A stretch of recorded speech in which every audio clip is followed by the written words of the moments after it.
কোরআন শরীফ কাকে বলে? কোরআন শরীফ কার নাম? কোরআন শরীফের আবিধানিক অর্থ কি এবং শরীয়তের পরিভাষায় কোরআন কাকে বলে? যে কোরআন শরীফ হলো মহান আল্লাহ পাকের পক্ষ থেকে 23 বৎসরে জিবরাইলের মাধ্যমে রসুলের কাছে যা নাজিল করা হয়েছে, যার মধ্যে যাররা পরিমাণ কোনো সন্দেহ নাই, তার নামই হলো কোরআন শরীফ। এই কোরআন শরীফ কেন আসলো তাও আল্লাহ পাক এক আয়াতে বলে দিয়েছেন, যালিকাল কিতাব লা রাইবা ফীহি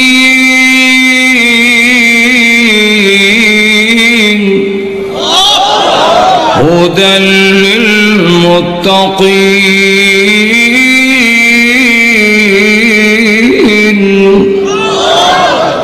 যালিকাল কিতাব, এই কিতাব বলতে কোন কিতাব? মুফাসসিরিনে কেরামরা বিশেষ করে তাফসীরে জালালাইনে উল্লেখ করা হয়েছে আল্লাযী ইয়াকরাউহু মুহাম্মদ সাল্লাল্লাহু আলাইহি ওয়াসাল্লাম। মুহাম্মদ সাল্লাল্লাহু আলাইহি ওয়াসাল্লাম যে কিতাব তেলাওয়াত করেন সেই কিতাব, তাহলে এই কিতাবের নাম কোরআন শরীফ। তার সিফত কি? তার সিফত হইল লা রাইবা ফীহি। যারা আরবি সম্পর্কে জানেন ওনারা তো বুঝেনি, আমরা সর্বসাধারণরা বুঝতে একটু কষ্ট। যে লা শব্দটা লাইনাফি জিন্স, রাইব শব্দটা রাইবন, এটা অনির্দিষ্ট নাকারা। লাইনাফি জিন্সের পরে যদি অনির্দিষ্ট নাকারা শব্দ আসে তখন এর অর্থ হয় কোনো প্রকারের সন্দেহ। লা রাইবা ফীহি, যার অর্থ হলো যে সন্দেহ বলতে কোনো প্রকারের সন্দেহের অবকাশ এই কিতাবের মধ্যে নাই। 2 নম্বর তার সিফত কি? হুদাল লিল মুত্তাকিন।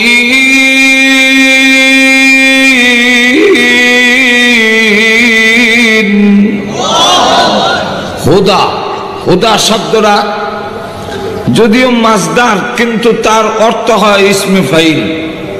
হাদিন, হুদান বমানা হাদিন, হেদায়েত করনে ওয়ালা। এই কিতাবের 2 নম্বর সিফত যে মুত্তাকি যারা, পথ প্রদর্শক যারা, তাদেরকে গন্তব্যস্থানে পৌঁছায় দেওয়ার জন্য এই কিতাব হলো তার জন্য রাহবার, পথ প্রদর্শক, গাইডবুক। তো এই কিতাব আমাদের জন্য পথ প্রদর্শক। কোন পথে পরিচালিত হলে জান্নাতে পৌঁছতে পারবো, জাহান্নামের আগুন থেকে বাঁচতে পারবো, কোন পথ হেদায়েতের পথ, কোন পথ আলোর পথ, কোন পথ জান্নাতের পথ, কোন পথ এটা জাহান্নামে যাওয়ার পথ, গুমরাহির পথ, পথ ভ্রষ্টতার রাস্তা, সেই পথটা বুঝাইয়া দেওয়ার জন্য কোরআন শরীফ মহান আল্লাহ নাজিল করেছেন। এই জন্য কোরআন শরীফের গর্জ গায়াত লক্ষ্য উদ্দেশ্য কি? এক আয়াতের মধ্যে আল্লাহ রাব্বুল আলামিন বলছেন, কিতাবুন আনজালনাহু ইলাইকা লিতুখরিজান নাস মিনাল যুলুমাতি ইলান নূর।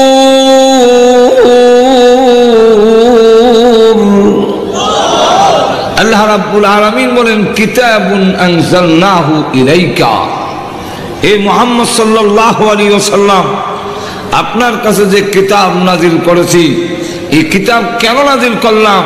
লিতুখরিজান নাসা, যাতে করে মানুষকে বের করে আনে কোথা থেকে? মিনাজ যুলুমাতি ইলান নূর, গোমরাহির পথ থেকে, পথ ভ্রষ্টতার থেকে আলোর পথে আনার জন্যে, হেদায়েতের পথে আনার জন্যে, বেহেশতের পথে আনার জন্যে, সিরাতে মুস্তাকিমের পথে নিয়ে আসার জন্যে আমি আল্লাহ কোরআন নাজিল করলাম। আমাদের অনেকে প্রশ্ন করেন, তো কোরআন শরীফ আপনাদের মাদ্রাসা এবং কোরআন শরীফে বোমা কেমনে বানাবে, এটা শিক্ষা দিয়েছেন কি? প্লেন বানাবার জিনিস আবিষ্কার করার প্রশিক্ষণ আপনাদের কোরআন শরীফে নাই? বলে কোরআন শরীফ বোমা বানাবার জন্যে, কোরআন শরীফ ওই বিমান বানাবার জন্যে, রকেট আবিষ্কার করার জন্যে, কম্পিউটার আর ফ্রিজ তৈরি করার জন্য আল্লাহ কোরআন শরীফের জ্ঞান দেন নাই। এটা বিষয় নয়। এর কারণ ইলমে ওহীর জ্ঞান হলো মানুষকে আল্লাহ রাব্বুল আলামিন যে আকল দিয়েছেন, যে মেধা দিয়েছেন, বুদ্ধি দিয়েছেন, এটার ক্ষমতা যেখানে শেষ, কোরআনের জ্ঞান সেখান থেকে শুরু। তাহলে বোমা বানানি এটা ব্রেনের কাম, এটা কোরআনের কাজ না।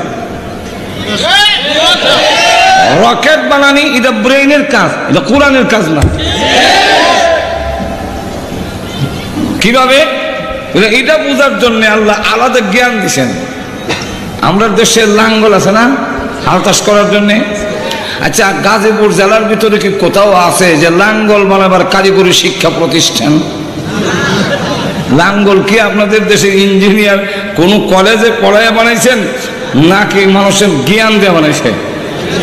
জীবনে কোনোদিন স্কুলে পড়ে নাই, কিন্তু একটা কাঠের টুকরা কেটে এইভাবে বাঁকা করে তার মাঝখান দিয়ে আরেকটা ঢুকাইয়া এখানে লোহার পাত লাগাইলে, এরপরে জোয়ারের সাথে ফিট করে দিলে এটা দিয়ে মাটির চাষাবাদ হবে, উর্বর হবে। এটা তো কোরআন শিক্ষা দেয় নাই, এটা মানুষকে আকল আর মেধা শিক্ষা দিয়েছে। সুতরাং মানুষের জ্ঞান যেখানে শেষ, কোরআন সেখান থেকে শুরু। তাই ইলমে ওহী হইল জ্ঞানের পরেরটা, যেখানে মানুষের জ্ঞানে ধরে না, সেখান থেকে শুরু।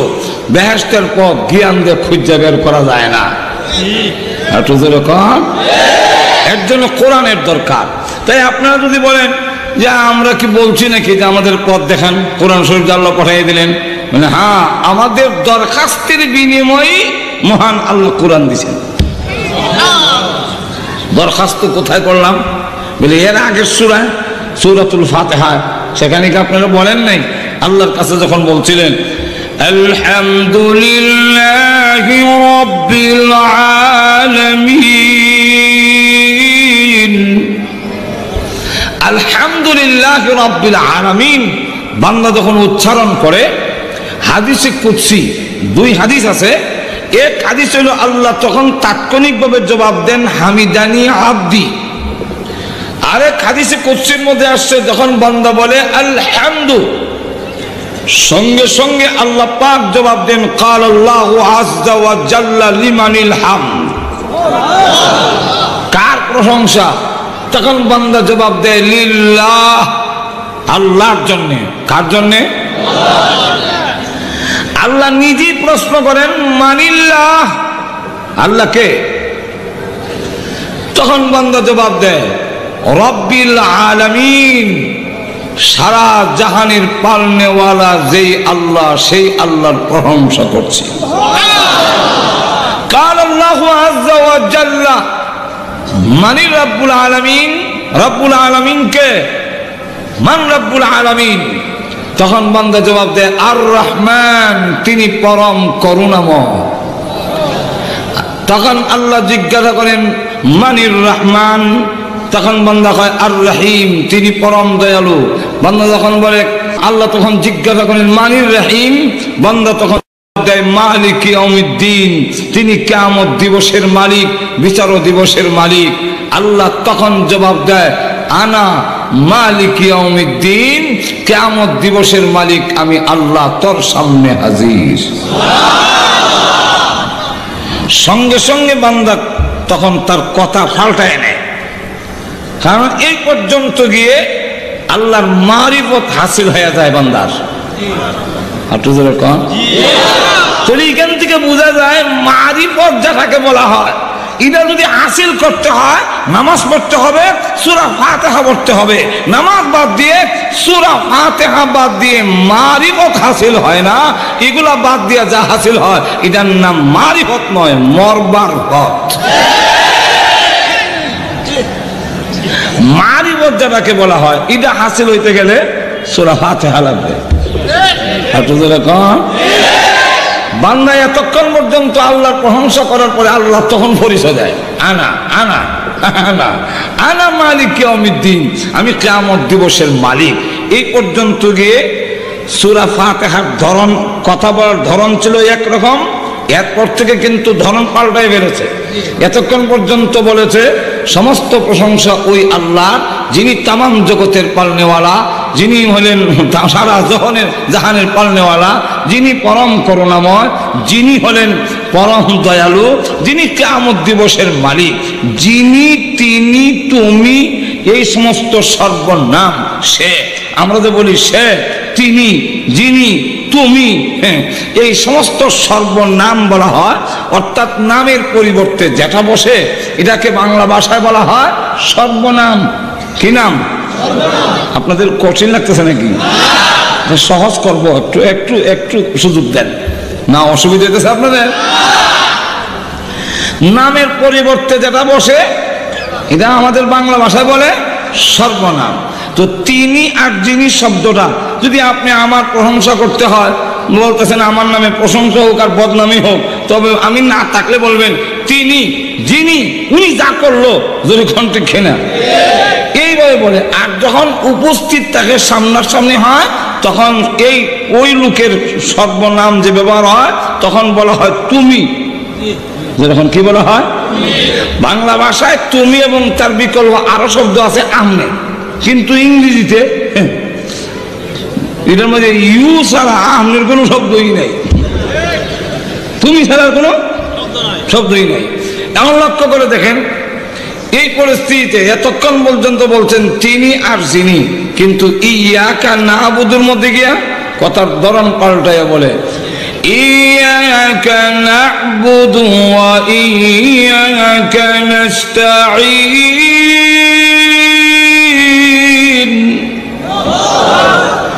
এর অর্থ কি? একমাত্র আমি আপনারই ইবাদত করিতেছি এবং করতে নিবেদন করছেন। ইসলাম কিছু বলবেন, আপনারা কিছু বললেন, ইবাদত করতেছি এবং করতে। এই জন্যই আমি আপনার কাছ থেকে কিছু শব্দ আনতে চাই। করতেছি এবং করব এরকম নয়, এখানে অর্থ হলো একমাত্র তোমার ইবাদত করতেছি এবং করতে থাকবো, মাঝখানে কোনো ভাগ নাই। আর দুজনে বলেন আমি আপনার ইবাদত করতেছি এবং করতে থাকবো। এটা উর্দুতে কইলে বলতে হয় হাম তেরি হি ইবাদত করতে হ্যাঁ और করতে रहेंगे। ইবাদত করতেছি এবং করতে থাকবো, মাঝখানে কোনো ভাগ। তাহলে এখন কি বলতেছে? একমাত্র তোমারই। এখন কিন্তু তিনি আর যিনি নাই, তুমি তো বসে যেরকম ঠিক কিনা। তাহলে সামনাসামনি যখন আল্লাহর হয়ে গেল, এতে বোঝা যায় আল্লাহর পরিচয় বান্দাও পেয়ে গেছে, আল্লাহ তার মারিফত তার বান্দাকে দিয়ে ফেলেছেন। এইগুলা বলারও সুযোগ নাই, সময় কম। এখন আমি তোমারই একমাত্র ইবাদত করতেছি, এর মাঝখান দিয়ে বুঝাইয়া দিল আমি তোমার গোলাম, তুমি আমার মনিব। গোলামি যে করে তার নাম হয় গোলাম, আর যার গোলামি করে তাকে বলা হয় মনিব। তাহলে আমি এখন তোমার গোলামি করি আর করতে থাকবো, গোলাম হইলাম। আর গোলামের জন্য উচিত যা কিছু লাগে একমাত্র মনিবের কাছে চাওয়া। তাই আমি অঙ্গীকার করলাম ওয়া ইয়াকা নাস্তাঈন, একমাত্র তোমারই কাছে সাহায্য চাইতেছি এবং চাইতে। আর তো বলেন চাইতে। তাহলে নাম সূরা ফাতিহার মধ্যে এইগুলা কথা নামাজের মধ্যে বলতে হয়। এই কারণে মারিফতের নামে যারা ব্ল্যাকমেইল করতে চায়, মারিফতের নামে যারা ভণ্ডামি করতে চায়, এরা সূরা ফাতিহা এবং নামাজের ধারে কাছেও যাইতে চায় না। কারণ সেখানে গেলেই ওরা ধরা পড়বে হেজে বন্ড। আর বুঝলে কম আপনি বলতেছেন কিন্তু ওয়া ইয়াকা নাস্তাঈন, একমাত্র তোমারই কাছে চাইতেছি এবং চাইতে। আর বলেন চাইতে। সেখানে শাহজালালের কাছে চাওয়ার কোনো সুযোগ আছে? সেখানে কি মঈনুদ্দিন চিশতির কাছে চাওয়ার আর কোনো সুযোগ ফাঁক রয়েছে? সেখানে কি খাজা বাবার কাছে চাওয়ার কোনো সুযোগ আছে? সেখানে কি মাইজ বান্ডারের কাছে চাওয়ার আর কোনো সুযোগ আছে?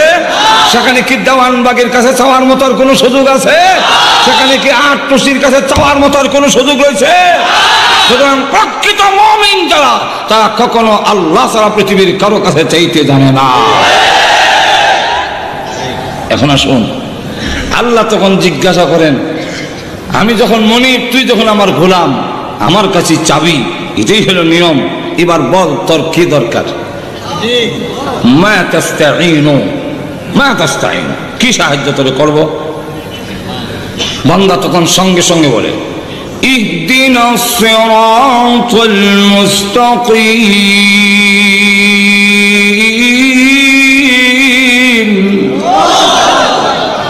আল্লাহ আমাকে সিরাতে মুস্তাকিম দেখাও। আর তুজুরে কন্যা সিরাতে মুস্তাকিম মানে সহজ সরল পথ। এই পথ তো এটা সোজাই মমি সিং যারা গেছে। সিরাত শব্দের অর্থ পথ নয়, সিরাত শব্দের অর্থ এই স্বাভাবিক রাস্তা নয়। এটাকে আরবিতে বলা হয় তারিক। আরব দেশে গিয়ে জিজ্ঞাসা করেন সিরাত বলে কিনা, ওরা সিরাত বলে না, বলে তারিক।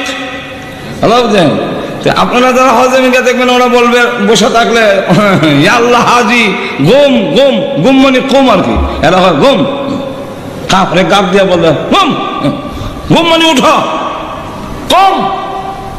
আর তারিক এটা রাস্তা, তুমি বলি এটা।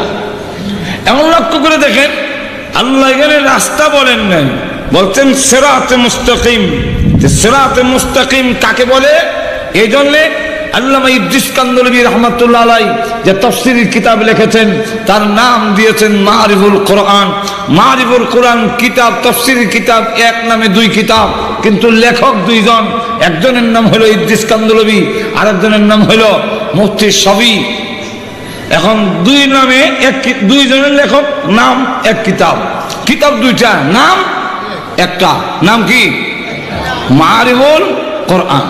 তো আল্লামা ইদ্রিস কান্দলবী রাহমাতুল্লাহ আলাইহি বলেন, সিরাতে মুস্তাকিম হওয়ার জন্য 5টা কোয়ালিটি লাগবে। কটা কোয়ালিটি? প্রথম নম্বর কোয়ালিটি হলো প্রশস্ত রাস্তা হইতে হবে, সংকীর্ণ রাস্তাকে সিরাত বলা হয় না।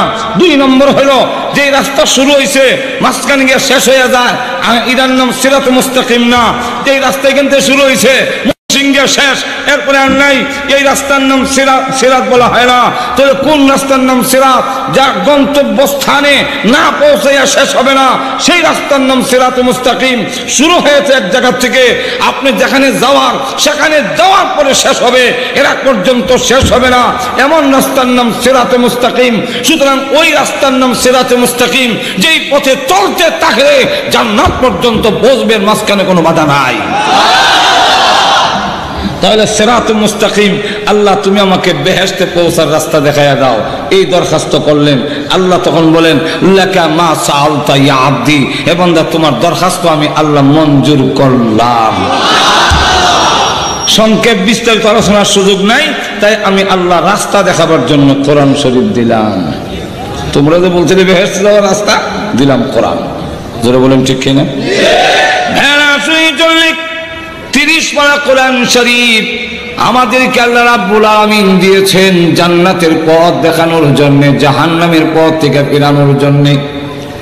যেই কিতাব এসেছে আপনি আমাকে জান্নাতে নিয়ে যাওয়ার জন্য, জাহান্নামের আগুন থেকে উদ্ধার করার জন্য। এবার বলুন, সেই কোরআন শরীফ আমাদের জানার এবং বোঝার দরকার আছে না নাই? হ্যাঁ, আপনি যদি বলেন না আমি মানি না, আমি জান্নাতে যাইতে চাই না, জাহান্নামে যাইতে চাই, আল্লাহ বলেন আপত্তি নেই। বলুন ঠিক কিনা? ওমান শাআ ফালইউমিন ওমান শাআ ফালইয়াকফুর। হ্যাঁ, তুমি যদি কাফের হতে চাও কোনো আপত্তি নেই, তুমি যদি জান্নাতে যেতে চাও তাও সুযোগ দেওয়া আছে। এখন যদি কেউ বলে কোরআনকে গ্রহণ করবো না, আমি দুদকে যেতে চাই, জাহান্নামে যাব, তথাপি কোরআন গ্রহণ করবো না, তার বেলায় আর কোনো আপত্তি, আর বলেন কোনো আপত্তি নাই। এবার আসুন, পবিত্র কোরআন শরীফ থেকে সূরাতুর রহমান থেকে আলোচনা করার জন্য আমাকে বলা হয়েছে। সুতরাং চলুন সূরা রহমানে চলে যাই। জোরে বলেন ঠিক না? প্রথম নম্বর হলো এই সূরা অত্যন্ত গুরুত্বপূর্ণ। কোন সূরার মধ্যে এইভাবে বারবার এর সৌন্দর্য বৃদ্ধি করেছেন, 30 বারের মতো বলেছে فَبِأَيِّ آلَاءِ رَبِّكُمَا تُكَذِّبَانِ।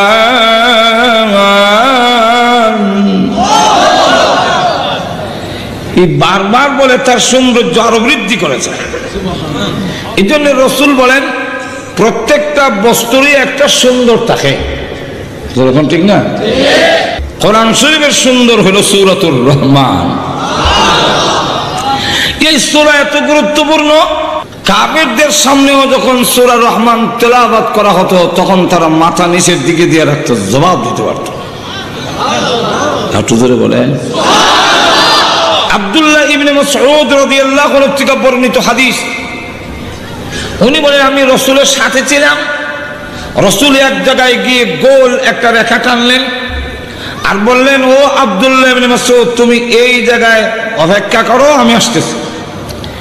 এই বলে রাসূল সামনের দিকে চলে গেলেন।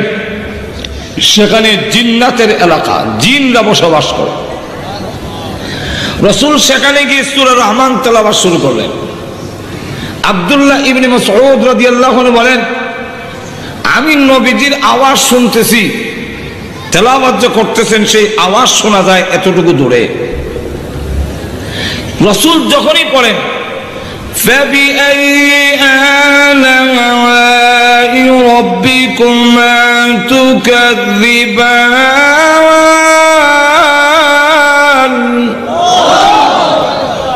সমস্ত জিন্নাতেরা সমস্বরে একসাথে আওয়াজ দিয়ে জবাব দেয়, লা নুকাযযিবু বিশাইইন ফালাহুল হামদ। আমরা আল্লাহর একটা নিয়ামত স্বীকার করি না, বরং সমস্ত প্রশংসা একমাত্র আল্লাহর। কার? এই সূরা এত গুরুত্বপূর্ণ যে স্বয়ং আল্লাহ রাব্বুল আলামিন যেদিন জান্নাতীদেরকে কোরআন তেলাওয়াত করে শোনাবেন, এদিন সূরাতুর রহমান শোনাবেন। আল্লামা ফকি আবুল সামারকান্দি রাহমাতুল্লাহ আলাইহি তানবীহুল গাফিলে আনছেন। আল্লামা আবুল হাসান সাহেব রওজাতুস সালিহিন নামক কিতাবের মধ্যে আনছেন, জান্নাতের ভিতরে মহান আল্লাহ রাব্বুল আলামিন জান্নাতীদেরকে যখন জিজ্ঞাসা করবেন, ও জান্নাতীরা আমার পক্ষ থেকে যা দেওয়ার জন্য অঙ্গীকার করেছিলাম তা কি তোমরা পেয়েছো? কোরআন শরীফে যা বলেছিলাম তোমাদেরকে জান্নাতে দেওয়া হবে তা কি তোমরা পেয়েছো? জান্নাতীরা এক বাক্যে জবাব দিবে, আল্লাহ আমরা যা শুনেছিলাম কোরআনে যে আপনি জান্নাতে এই এই দিবেন তার চাইতে 97 গুণ আমরা বেশি পেয়েছি। আল্লাহ রাব্বুল আলামিন তখন জিজ্ঞাসা করবেন, ও জান্নাতীরা এবার বলো আরো কিছু চাওয়ার এবং পাওয়ার আছে কি? সমস্ত জান্নাতীরা তখন আলেম উলামার দিকে তাকায় থাকবে। এর কারণ জান্নাতের ভিতরে সাধারণ জান্নাতীরা উলামায়ে কেরামের মুখাপিকি থাকবে, উলামায়ে কেরাম ছাড়া এর জবাব সাধারণ জান্নাতীরা দিতে পারবে না। যদিও আমরা মূল্যায়ন করি না আলেম উলামাকে, কিন্তু একটা কথা সুস্পষ্ট জেনে রাখুন, আলেম উলামা যদি পৃথিবীতে না থাকে তাহলে এই পৃথিবীও মানুষের সমাজ থাকবে না।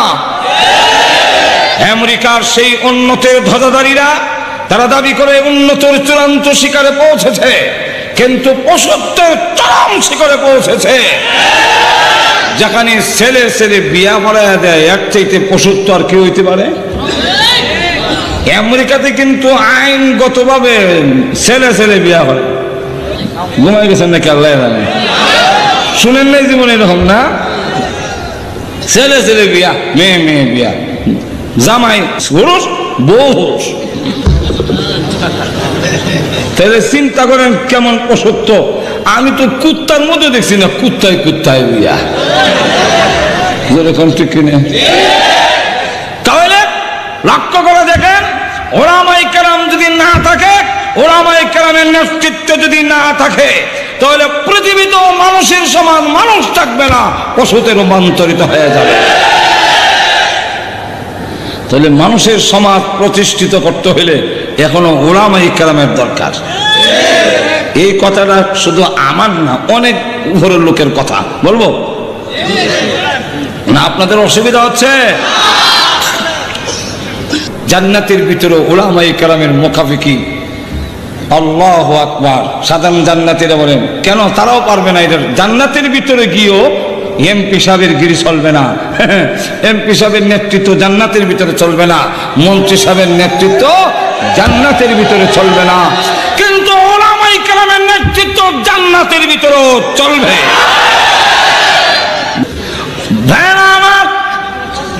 লক্ষ্য করে দেখুন, জান্নাতের ভিতরে উলামায়ে কেরামের নেতৃত্ব চলবে, সাধারণ জান্নাতীরা এর জবাব দিতে পারবে না।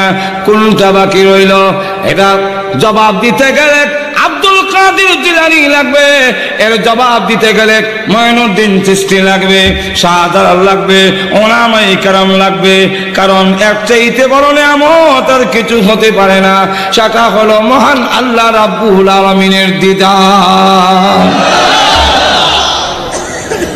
এই জন্য আব্দুল কাদের জিলানী রাহমাতুল্লাহ আলাইহি বলতেন, জান্নাত ও দুজখ সে রব কিয়া করো, আরজু হাই কে मैं तुझे দেখা করো।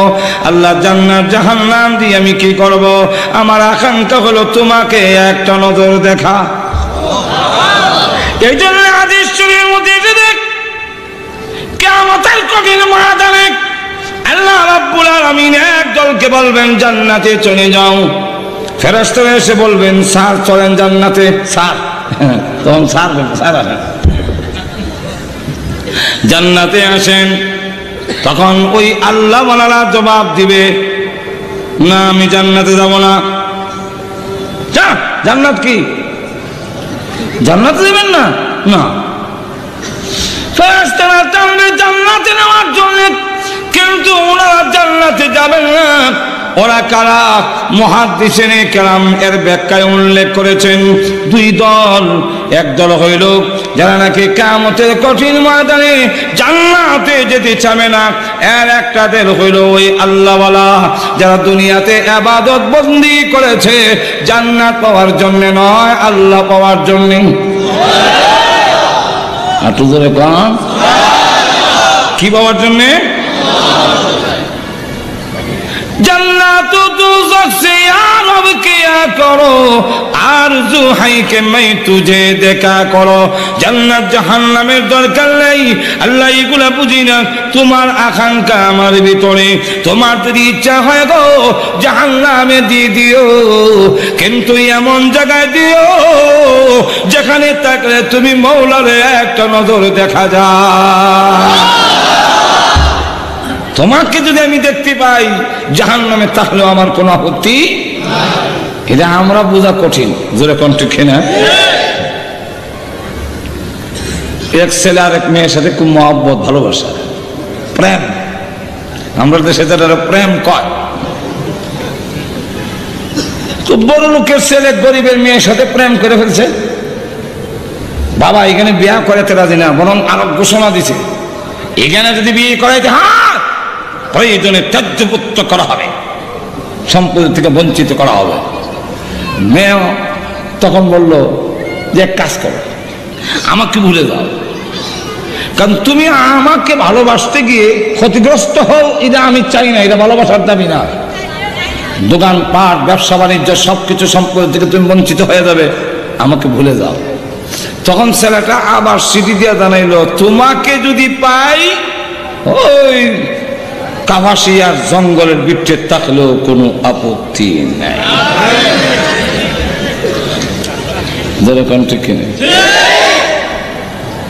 প্রভু তোমাকে যদি পাই গো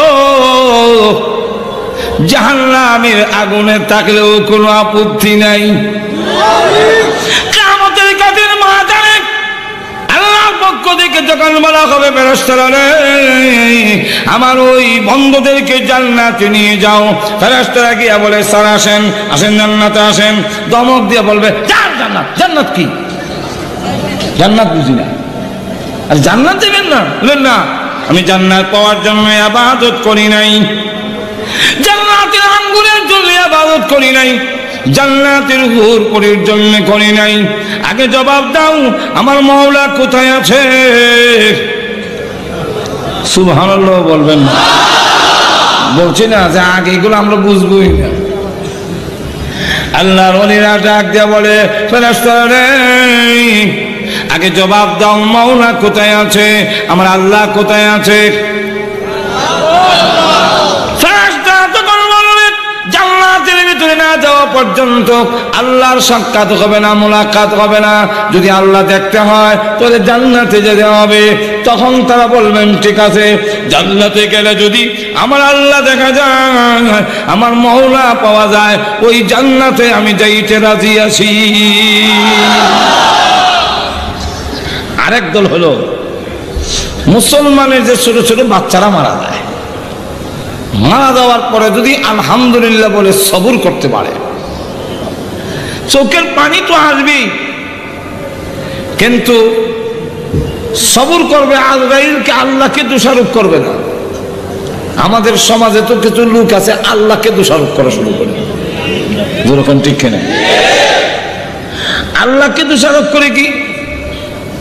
এটা হইল মুসলমানের বাচ্চাগুলো যে মারা যায়, অনেকে কিন্তু দোষারোপ করে, ও আল্লাহ, ও মুখের যে 7টা ছেলে, একটা ছেলেও নিছ না, সারা আসমানে আমার একসান কেমনে নীল হলো, আমারে বুঝি নরম পাইছ। নাউযুবিল্লাহি মিন যালিক। সবর যদি করতে পারে, আলহামদুলিল্লাহ বলে, সঙ্গে সঙ্গে আল্লাহ জিজ্ঞাসা করেন, ও ফেরেশতারা, আমার বান্দা কি বলেছে? আলহামদুলিল্লাহ। যেই মাত্র আলহামদুলিল্লাহ বলছে, আপনার ছোট বাচ্চা যে মারা গেছিল কিয়ামতের মাঠে, আল্লাহ তখন বলবে, ছোট ছোট বাচ্চারা যাও জান্নাতে, বিনা হিসাবে জান্নাত। মুসলমান বাচ্চাদের কোনো হিসাব পত্র নাই, নাবালিগ বাচ্চারা বিনা হিসাবে জান্নাত। ফেরেশতারা গিয়া বলেন, জান্নাতে আও। দমক দিয়া বলবে, জান্নাত কিসে? যাও, যাব না। জান্নাতও যাবেন না? না। আল্লাহ বলবেন, যা জান্নাতে, না যেতাম না। সুবহানাল্লাহ বলবেন না। আল্লাহর সাথে আমাদের ব্রাহ্মণবাড়ির ভাষা এদের কয় গাওরা, আমরা কি কোন জানি না। কোন কোন বাচ্চা দেখবেন কিছু গাওরা, তাকে যদি মনে করেন আজকে হ্যাঁ খুব মাছ ছাড়া খায় না, মাছ দিতে পারেন না, বললেন ঠিক আছে বাবা, আনতে পারেন, আজকে খেয়ে নে, আজকাল না খাইতাম না, যেরকম ঠিক কিনে। এমন কিছু গাওরা আছে না, আল্লাহর সাথে গাওরামি শুরু করে। বুখারীর সহিহ হাদিস। তখন বাচ্চা আল্লাহ ডাক দেয়া বলবেন, এটা আমি বাংলা মানে এটা তর্জমা করছি গাওরা। আল্লাহ ডাক দেয়া বলবেন, হে আল্লাহর সাথে ঝগড়াকারী সন্তান, কিসের জন্য যাস না বল? বলে, আমার আব্বাকে আম্মাকে জান্নাতে না দিলে আমি জান্নাতে যাব না।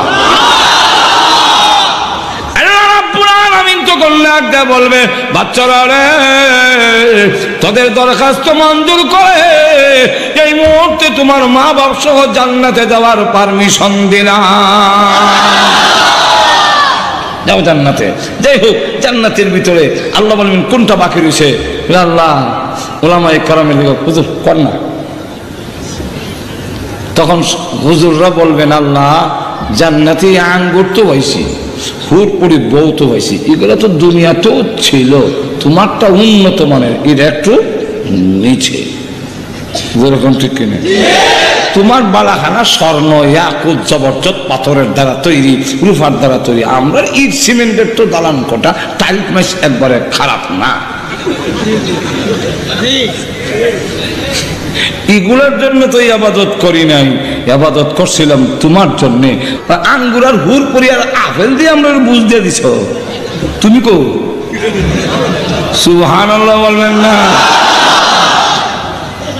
ভাইরা আমার, লক্ষ্য করে দেখুন, জান্নাতের ভিতরে ওলামায়ে কেরাম যখন বলবে তোমার দিদার নসিব হয় নাই, ও প্রভু তোমার দেখা দাও, তোমাকে দেখলাম না তো কিসের জান্নাত? আল্লাহ রাব্বুল আলামিন তখন বলবেন, দরখাস্ত আমি আল্লাহ মঞ্জুর করে নিলাম। তো একটা মাহফিলের আয়োজন করা হোক, সমস্ত দারুস সালাম নামক বেহেশতের মধ্যে এক মাহফিলের আয়োজন করবে, প্রত্যেক শ্রোতার জন্য জমিন থেকে আকাশ পর্যন্ত উঁচা আসন দেওয়া হবে। আপনারা আমার বললেন না যে এত উঁচা বড় আসনে উঠবেন কেমনি? ঠিক না? এত উঁচা যদি এত উঠবেন কেমনে? এই প্রশ্ন কাফেররা বলছিল, আর তার জবাবে কোরআনের আয়াত নাজিল হয়েছে। বলবো আয়াত, আফালা ইয়ানজুরুনা ইলাল ইবিলি কাইফা খুলিকাত ওয়া ইলাস সামাই কাইফা রুফিআত। কাফেররা যখন প্রশ্ন করলো, এর আগের আয়াতগুলোতে উঁচা উঁচা বিছানার কথা উল্লেখ করা আছে, তখন এই আয়াতগুলো নাযিল হয়েছে, তখন কাফেররা অট্ট হাসে আর কয়, শুনছো, জমিন থেকে আসমান পর্যন্ত উঁচা আসন দিবে, উঠবো কেমনি এই আসনে? আল্লাহ তখন তার জবাবে বলেন, আফালা ইয়ানজুরুনা ইলাল ইবিলি কাইফা খুলিকাত। তোমরা কি উটের দিকে লক্ষ্য করনি আমি উট কেমনে বানাইলাম? পিঠ তো হাত দিয়েও লাগাল পাওয়া যায় না, উঠে কেমনে উঠো, কোনো সিঁড়ি নেই, উঠো কেমনে? যেমনে উঠাই উঁচা আসনে এইভাবে উঠাবো। আরশের নিচ থেকে একটা বাতাস ছেড়ে দেওয়া হবে, মেশকে আম্বরের স্তূপ টাল আছে, ওগুলো ভেঙে এনে মাহফিলের মধ্যে গোলাপ জলের মতো ছেড়ে দেবে। বিশেষ অতিথি থাকবেন দাউদ আলাইহিস সালাম, প্রধান অতিথি বিশ্ব নবী রাহমাতুল লিল আলামিন, সভাপতি স্বয়ং আল্লাহ নিজে। আল্লাহ যেই মাত্র পর্দা সরায় বলবেন, আসসালামু আলাইকুম ইয়া ইবাদি, আরো আসতে কম আয়। যদি বলতাম আমাদের বাংলাদেশের প্রেসিডেন্ট আপনাকে সালাম দিয়ে এক চিৎকার দেবেন, আল্লাহ সালাম দিবেন। দলিল দেব, দলিল প্রমাণ কোরআনের আয়াত দিয়া, তাহিয়াতুহুম ইয়াওমা ইয়ালকাউনাহু সালাম।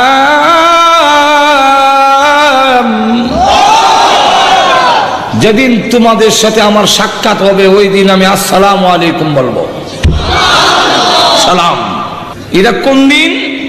মুহাসসিনে কেরামরা বলছেন তিন জায়গায় আল্লাহ সালাম দিবেন। এর মধ্যে এক জায়গা হলো জান্নাতে, যেদিন দেখা হবে ওই দিন সালাম দিয়া যখন সরায় দিবেন পর্দা, তখন যে কি মজা হবে এটা বুঝাবার কোনো ভাষা আমার নাই, বুঝবার মতো দিল আপনাদের জীবনে যে কোনোদিন কাঁচামরিচ খেয়েছে না, তারা যদি ওয়াজ করে বুঝান কাঁচামরিচ খুব ঝাল ও মজা নিবেদন করছেন, হোয়াট ইজ দিস? ইসলামী প্রযোজনা প্রতিষ্ঠান কাঁচামরিচ, হোয়াট ইজ দিস? যেরকম ঠিক খেয়ে তখন বলতে হবে, তোমাকে ওয়াজ করে বোঝানো সম্ভব না, একটু হা করো, যে হা করছো। কাঁচামরিচটা মুখে দিয়ে এখন বলে কামড় দেবে ঠা, তখন কামড় দিতে বলো কানপট্টি গরম হয়ে গেছে। আল্লাহর দিদার নসিব যেদিন হবে ওই দিন বুঝবেন দিদার কাকে বলে। মধুর কণ্ঠের তেলাওয়াত জীবনে কোনোদিন শুনেছ? আল্লাহ শুনবো দূরের কথা, কল্পনাও করছে না। মধুর কণ্ঠের তেলাওয়াত শোনার ইচ্ছা আছে কি? আল্লাহর মজা আছে মানে? হ্যাঁ। হে বিশ্ব নবী, আপনি একটু তেলাওয়াত করে শোনান। ইয়াসিন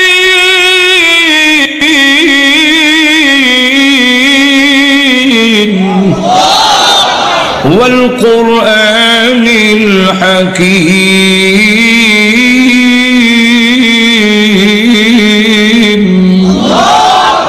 রাসূল যখন সূরা ইয়াসিন তেলাওয়াত করবেন, জান্নাতের শ্রোতারা তাকায় দেখে দাউদ আলাইহিস সালামের কণ্ঠস্বর থেকে আমাদের নবীর কণ্ঠস্বর আরো হাজার গুণ সুন্দর, বিশেষ জান্নাতীরা উন্মাদের মতো। আল্লাহ বলেন থামো, এর চাইতে এমন মধুর তেলাওয়াত জীবনে কোনোদিন শুনছ বেটা? বলে আল্লাহ কল্পনা করছেন। আল্লাহ বলে এর চাইতে আরো মজার তেলাওয়াত শুনবি? আল্লাহ এর চাইতে আরো মজা আছে? আরো জীবন ভাব আমি আল্লাহ তোমার কণ্ঠস্বরের তেলাওয়াত শুনেছ, আমারটা শোনো নাই। দুনিয়ার মানুষের কণ্ঠস্বর কার দেওয়া? আরো জোরে আওয়াজ দিয়া বলেন, মানুষের দেওয়া নাকি? জীবন ভাব কোরআন তেলাওয়াত শুনে পাগল পাড়া হয়েছ। কাজী আব্দুল বাসিত রাহমাতুল্লাহ আলাইহি তেলাওয়াত করলে ব্যান করে দেওয়া হলো একবার তার তেলাওয়াত 140 বুক জারি করে দিয়েছে তার কণ্ঠের উপরে আওয়াজ দিবা না। কারণ কাজী আব্দুল বাসিত তেলাওয়াত করে যখন টান দিয়া কয়েক আয়াত একসাথে পড়ে ছেড়ে দেয়, যে যেখানে আছে সাদে থাকলে সেখান থেকে লাফ দিয়ে নিচে পড়ে যায়। মানুষের কণ্ঠে আল্লাহর কালাম শুনি যদি তোমাদের অন্তরে এমন ক্রিয়া হয়, কথাগুলো তো আমার, যখন কার? আমার কথা আমার কাছ থেকে ডাইরেক্ট শোনো নাই, আজকে ডাইরেক্ট আমি তেলাওয়াত করে শোনাবো। আল্লাহ তখন শুরু করবেন, আনার রহমানু আল্লামাল কুরআন খালাকাল ইনসান।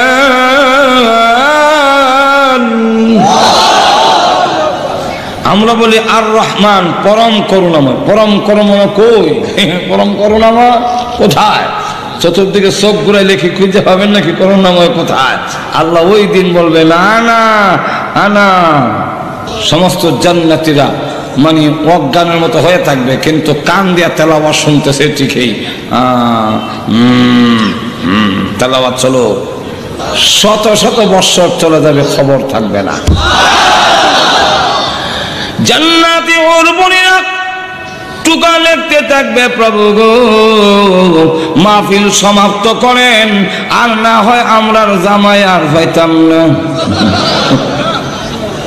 আল্লাহ রাব্বুল আলামিন তখন মাহফিল সমাপ্ত দিয়া বলবেন, ওরে জান্নাতি শ্রোতারা উঠে যাও, আপন আপন বাড়িতে যাও।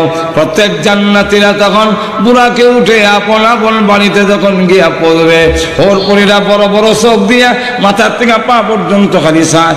এই কিভাবে শ্বাসকে চিনো না আমাকে? আমি বাড়ির মালিক না? কিভাবে চাও কি? আর দেখো নাই চাই যে আগে যা সুন্দর ছিলেন, আল্লাহর মাহফিলে যাওয়া তাওয়াজ্জুহ তো ডাইরেক্ট ঘুরে গেছে। এই কারণে আগের চাইতে 1000 গুণ বেশি সুন্দর দেখা যায়। এখন সূরাতুর রহমান নাজিল করার কারণটা কি, শানে নুজুল কি, তার নাজিল করার মধ্যে মুফাসসিরিনে কেরামদের মধ্যে দুই ভাগে বিভক্ত। একদল বলেন মাক্কি, একদল বলেন মাদানী। যারা বলেন এই আয়াত হইল মাক্কি, তারারও পক্ষে দলিল আছে আব্দুল্লাহ ইবনে মাসউদ রাদিয়াল্লাহু আনহু হাদিস দ্বারা বোঝা যায় জিন্নাতের যে ঘটনা, এই ঘটনার দ্বারা বোঝা যায় এই আয়াত মক্কায় অবতীর্ণ হয়েছে। কিন্তু কোন কোন মুফাসসিরিনে কেরামরা বলেন মদিনায় অবতীর্ণ হয়েছে। এখন যারা বিভিন্ন মতামত আছে, কিন্তু বেশিরভাগ মতামত হইল যে এই সূরা মক্কায় অবতীর্ণ হয়েছে। যেমন লক্ষ্য করে দেখেন শানে নুজুলের দিকে লক্ষ্য করলে বোঝা যায় তার দুইটা শানে নুজুল বর্ণনা দিয়েছেন। এর মধ্যে একটা শানে নুজুল হইল যে রাসূল সাল্লাল্লাহু আলাইহি ওয়াসাল্লাম যখন কোরআন দিয়ে প্রচার শুরু করে দিলেন, আল্লাহ রাব্বুল আলামিন যখন বললেন, হে নবী, এই বারবার অসভ্য জাতিকে যদি আপনি পরিবর্তন করতে হয়, যারা শত শত বৎসরের ভিতরে 1000 বৎসরের ভিতরে ইলমে ওহীর কোনো টাচ তাদের গায়ে লাগেনি, এই কারণে তাদের দিলের অবস্থা এরকম হয়েছে যে পশুর চাইতে আরো জঘন্যতম অবস্থা তাদের দিল। এই জাতিকে আপনি পরিবর্তন করতে হলে আমি আল্লাহ হাতিয়ার দিলাম আমার কোরআন। এই কোরআন তেলাওয়াত করুন, তাদের অবস্থার পরিবর্তন হবে। 1500 বছর আগে কোরআন বলেছিল পিটায়া পারা যাবে না। বলবো আয়াত, ফাযাক্কির ইন্নামা আনতা মুযাক্কির লাস্তা আলাইহিম মুসাইতির। আল্লাহ রাব্বুল আলামিন বলেন নসিহত করুন, ওয়াজ করুন, আপনি ওয়াজ করনেওয়ালা, নসিহত করনেওয়ালা, আপনি উপদেশক, আপনি দারগানা, আপনি শাসক না। শাসক না কেন বললেন? শাসকরা পিটাইয়া মানুষ ভালো করতে পারে না। আল্লাহর কোরআন, এই জন্য রসুলকে বলেন আপনি কোরআন তেলাওয়াত করেন। রসুল শুরু করে দেন, কিচ্ছুই পিটায় না, মানে না, কিচ্ছুই কোনো, যেখানেই যায় সেখানে দাঁড়ায়া আউযু বিল্লাহি মিনাশ শাইতানির রাজিম বিসমিল্লাহির রহমানির রহিম। কোরআন তেলাওয়াত যখন শুরু করছে, আর কোরআনের এমন, কোরআন তো পদ্যও না গদ্যও না, কিন্তু ছন্দ মিলানো, যেরকম ঠিক আর রহমান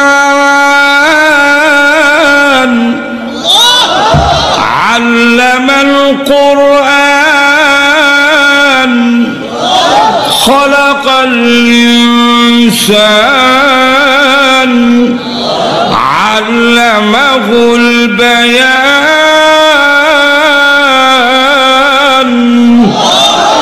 সবচেয়ে শেষে মিল আছে তো নাকি? والشمس وضحاها والقمر إذا تلاها والنهار إذا جلاها والليل إذا يغشاها। শেষে দা হা হা হা হা, জোরে কোন ঠিক কিনা? মিল আছে কিনা? এইভাবে মিল দেখে কাফেররা কো এত দেখি সাহিত্যিকের কথা। মুহাম্মদ সাল্লাল্লাহু আলাইহি ওয়াসাল্লাম সাহিত্যিক নিজে নিজে হয়ে গেছে, এটা তো সম্ভব না।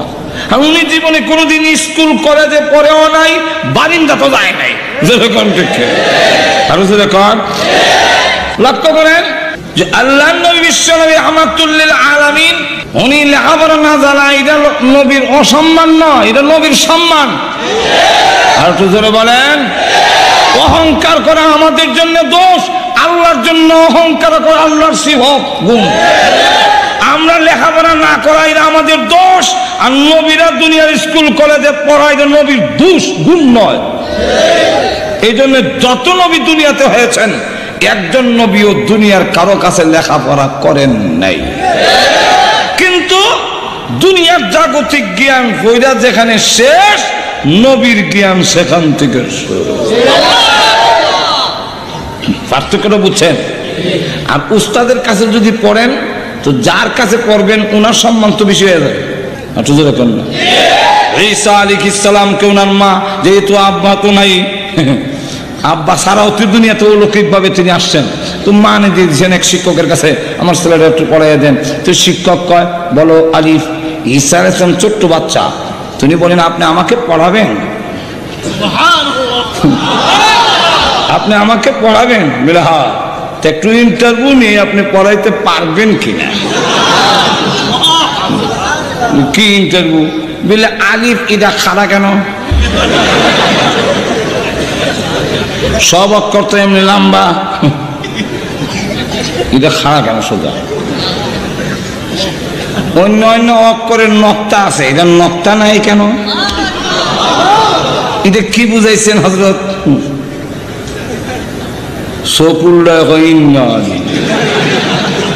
এই জাতীয় প্রশ্ন জিন্দেগিতে কেউ আমারে করে নাই, আর আমিও করি না। আমিও পড়াইছি আলিফ, আমার ছাত্ররাও আলিফ পড়ে পড়ে যায়, কেউ প্রশ্ন করে নাই। তুমিও পড়ো আলিফ। ঈসা আলাইহিস সালাম বলেন না বুঝা এক অক্ষর পড়তে রাজি। আলিফ দিয়ে কি বুঝাইছেন সেটা আগে বলেন। কোন না আলিফ দিয়ে তো কিছু বুঝাই নাই। অবশ্যই বুঝাইছে। বারবার প্রশ্ন করলে, আর দুর্বল শিক্ষকের নিয়ম হইলো, এটা আমরা ছাত্র জমানায় দেখছি, প্রশ্নের জবাব দিতে না পারলে শেষে সেটিয়া রাগ হয়ে, এই তুই কে তারবে? তখন ঈসা আলাইহিস সালাম জিজ্ঞাসা করেন তুমি কে তারবা? ঈসা আলাইহিস সালাম জবাব দেয়, একটা না অনেকটা কারণ বলতে পারো।